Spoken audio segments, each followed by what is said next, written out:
Praise the lord. రండి మనం 143వ కీర్తన చదువుకుందాం. యెహోవా నా ప్రార్థన ఆలకింపుము, నా విన్నపములకు చెవియొగ్గుము. నీ విశ్వాస్యతను బట్టియు నీ నీతిని బట్టియు నాకు ఉత్తరమిమ్ము. నీ సేవకునితో వ్యాజ్యమాడకుము. సజీవులలో ఒకడును నీ సన్నిధిని నీతిమంతుడుగా ఎంచబడడు. శత్రువులు నన్ను తరుముచున్నారు, వారు నా ప్రాణమును నేల పడగొట్టుచున్నారు.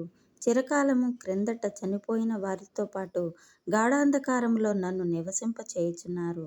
కావున నా ఆత్మ నాలో కృంగియున్నది, నాలో నా హృదయము విస్మయమొందెను. పూర్వ దినములు జ్ఞాపకము చేసుకొనుచున్నాను, నీ క్రియలన్నయు ధ్యానించుచున్నాను. నేను నీ చేతుల పని యోచించుచున్నాను, నీ తట్టు నా చేతులు చాపుచున్నాను. ఎండిపోయిన భూమి వలె నా ప్రాణము నీ కొరకు ఆశపడుచున్నది. యెహోవా, నా ఆత్మ క్షీణించుచున్నది, త్వరగా నాకు ఉత్తరమిమ్ము. నేను సమాధిలోనికి దిగువాని వలె కాకుండానట్లు నీ ముఖమును నాకు మరుగు చేయకుము. నీ యందు నేను నమ్మిక ఉంచియున్నాను. ఉదయమున నీ కృపావార్తను నాకు వినిపింపుము. నీ వైపు నా మనస్సును ఎత్తుకొనుచున్నాను. నేను నడవవలసిన మార్గము నాకు తెలియచేయుము. యెహోవా, నేను నీ మరుగుజొచ్చియున్నాను.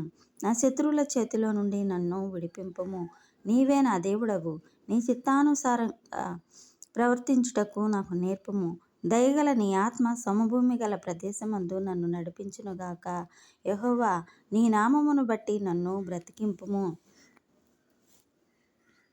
నీ నీతిని బట్టి నా ప్రాణమును శ్రమలో నుండి తప్పింపుము. నేను నీ సేవకుడను. నీ కృపను బట్టి నా శత్రువులను సంహరింపుము. నా ప్రాణమును బాధపరచు వారందరినీ నశింపచేయుము. ఆమెన్.